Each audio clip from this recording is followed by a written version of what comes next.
Bonjour à toutes et à tous, ravi de vous retrouver pour votre journal. Dans l'actualité, la fin de certaines restrictions sanitaires dès aujourd'hui, à commencer par la fin du port du masque obligatoire en extérieur. Fini également le télétravail obligatoire, il est désormais simplement conseillé là où il est possible de le mettre en place. Les jauges sont également levées dans les établissements recevant du public, comme par exemple les salles de spectacle. Par contre, il faudra attendre le 16 février pour retourner en discothèque ou encore consommer dans les cinémas, les stades et les transports.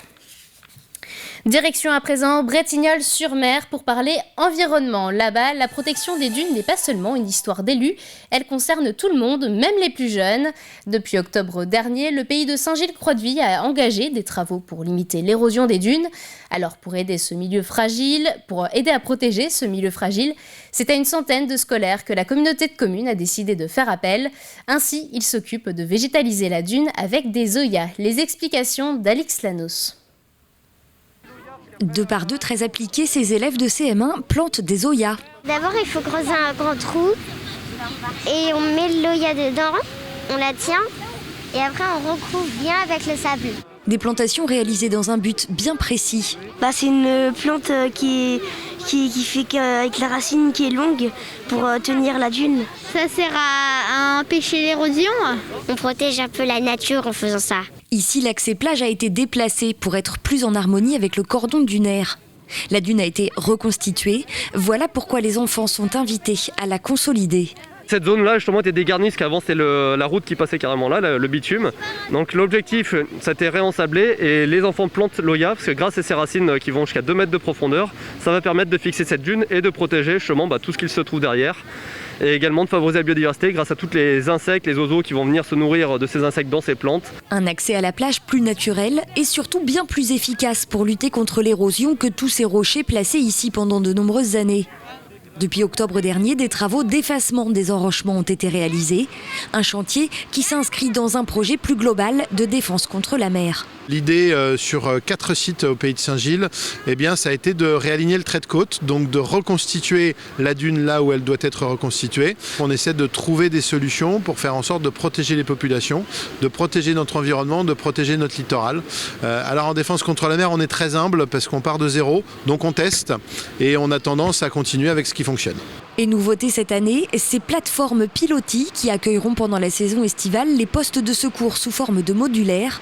Ils seront ainsi retirés hors saison dans un souci esthétique et écologique. C'est une question qui fait débat au Sables-d'Olonne et même bien au-delà de ses frontières. Faut-il retirer la statue Saint-Michel, actuellement située sur le parvis du même nom ? Pour y répondre, le maire des Sables-d'Olonne souhaite demander l'avis directement aux habitants. Ainsi, une votation sera organisée pendant le premier trimestre de 2022. Pour rappel, le 16 décembre, le tribunal administratif de Nantes a ordonné à la ville de retirer la statue dans un délai de 6 mois. Les Sables-d'Olonne fait aujourd'hui appel à ce jugement. Nous en tirerons toutes les leçons. Si on sent que les Sablés sont très concernés et qu'ils s'expriment en masse, si je puis dire, ou en tout cas avec une très grande majorité sur le maintien de la statue place Saint-Michel, nous aurons plus de détermination à défendre notre position juridique puisqu'elle sera à la fois appuyée sur une volonté populaire réelle et à la fois montrera qu'il y a une tradition forte sur la présence de cette statue au sable. Selon les projections, près de 25% de la population lyonnaise sera âgée de plus de 65 ans d'ici 2050. Alors, pour faire face au vieillissement de sa population, l'agglomération de La Roche-sur-Yon vient de créer un centre intercommunal d'action sociale, une structure qui permet de regrouper les actions gérontologiques et de santé. Ainsi, l'objectif est d'améliorer l'accompagnement de ces seniors. Le CIAS va permettre d'organiser la vie de nos anciens, la vie des personnes âgées sur l'agglomération. Le souhait, c'est qu'ils puissent être reçus correctement, être bien reçus dans cette agglomération, qu'ils aient envie d'y vivre et qu'ils aient envie de s'y épanouir à travers nos actions sociales, à travers nos actions culturelles, sportives ou économiques.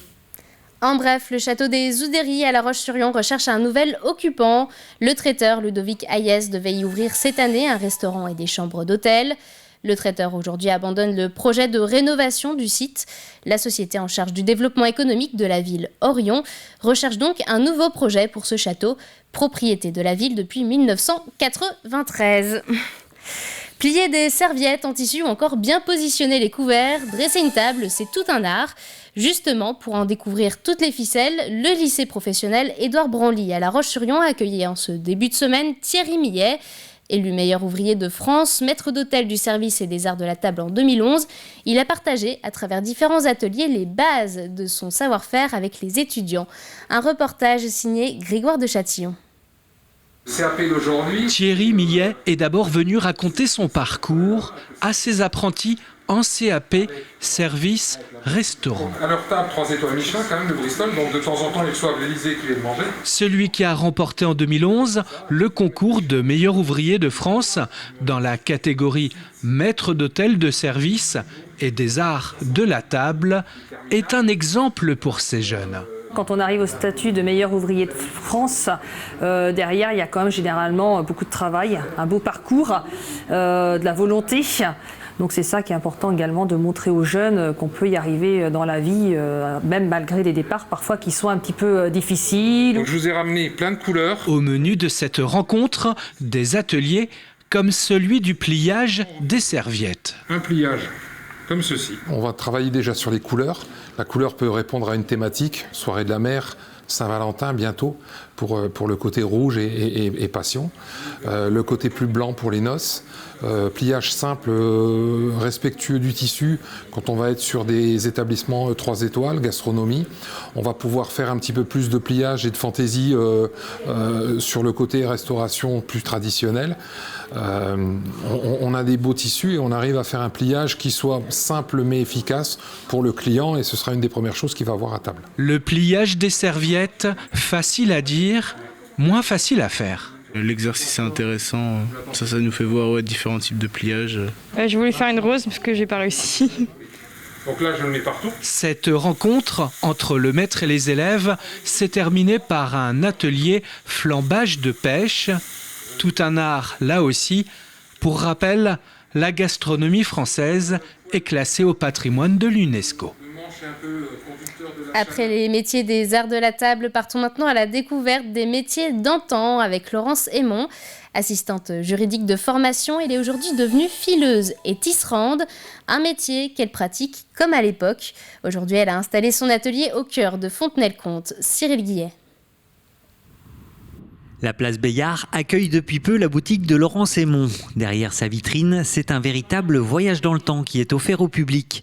Car ici, le filage se fait au rouet. C'est ce qui me plaît dans ces métiers anciens, de faire perdurer un petit peu tous ces gestes qui sont la base de la laine, du tissu. Secrétaire juridique de formation, elle a souhaité tourner la page et se recentrer autour du tissage. Une passion qu'elle a nourrie depuis l'âge de 25 ans. Si elle a pratiqué chez elle pendant de nombreuses années, elle a aujourd'hui pignon sur rue. Là, c'est du poil de chat, c'est du persan, donc faire une petite incrustation sur une petite pochette. Donc moi je me suis spécialisée vraiment dans le côté atypique avec poil de chien, chat, parce que c'est aussi bien une matière première qui est superbe au niveau de sa chaleur, de la diversité des couleurs, et faire aussi pour la personne qui a un animal qui veut en garder un objet personnel, ça a aussi le côté sentimental. Voilà, on peut faire aussi, je fais des petits pots avec un intérieur en verre, comme ça peut servir soit de vase, pour mettre une petite plante, et ça reste aussi une petite quantité, puisque là il faut à peu près 50 grammes de laine. La matière première arrive brute, les poils sont ensuite triés, lavés, avant d'être cardés. De façon à pouvoir étirer la fibre et de pouvoir la passer après au niveau du rouet. Parce qu'on déchire en fait, de façon à ce qu'il n'y ait pas de coupure. Avec son rouet, elle peut filer toutes sortes de poils d'animaux, à condition qu'ils soient longs, comme certaines races de lapins, de félins ou bien encore de canidés. J'ai une dame qui est venue m'apporter les poils de son bouvier bernois pour que j'en fasse de la laine. Simplement puisque c'est elle qui va la tricoter. Donc là par exemple c'est du berger australien, il y a du lévrier, du collet. Donc même dans les races on a des couleurs différentes. Parmi les matières qu'elle affectionne tout particulièrement, il y a l'alpaga, avec lequel elle produit un large panel de vêtements. Donc là, ce sont des châles que je fais, sinon on peut faire des plaids, enfin bon, des manteaux, tout est réalisable ensuite. Pour les personnes qui seraient allergiques aux poils de chat ou de chien, pas d'inquiétude, une fois lavée, ces laines ne présentent plus aucun risque. Plus que 129 jours avant le départ de la Vendée Arctique, les Sables d'Olonne. La ville se prépare à accueillir la 2e édition de cette course, créée en 2020 pour pallier l'annulation de la plupart des grandes courses au large du fait de la crise sanitaire. En 2022, les skippers sont donc de nouveau attendus pour s'élancer dans cette compétition qualificative pour le Vendée Globe. Nous avons déjà 25 concurrents qui se sont d'ores et déjà annoncés, dont une grande partie, 19 déjà, ont fait le Vendée Globe 2020-21 et qui veulent justement s'inscrire. Je rappelle aussi que c'est la première course qualificative du Vendée Globe 2024, donc on voit que tout est en train de bien se préparer et que la Vendée est bien ce département qui prend soin, j'allais dire, des skippers qui veulent faire ces courses au large. Un village avec les IMOCA prêts à partir est également prévu à partir du 4 juin. Notez que la Vendée Arctique sera aussi l'occasion de célébrer les skippers du dernier Vendée Globe, dont la fête avait été aussi reportée. Une parade est prévue début juin. La météo demain, le ciel s'annonce toujours voilé tout au long de la journée. Côté température, comptez entre 9 et 11 degrés pour les maximales. C'est la fin de cette édition. Merci à tous de l'avoir suivi. Prochain rendez-vous avec l'actualité demain, 7h avec Caroline Tronche. Bonne soirée à tous.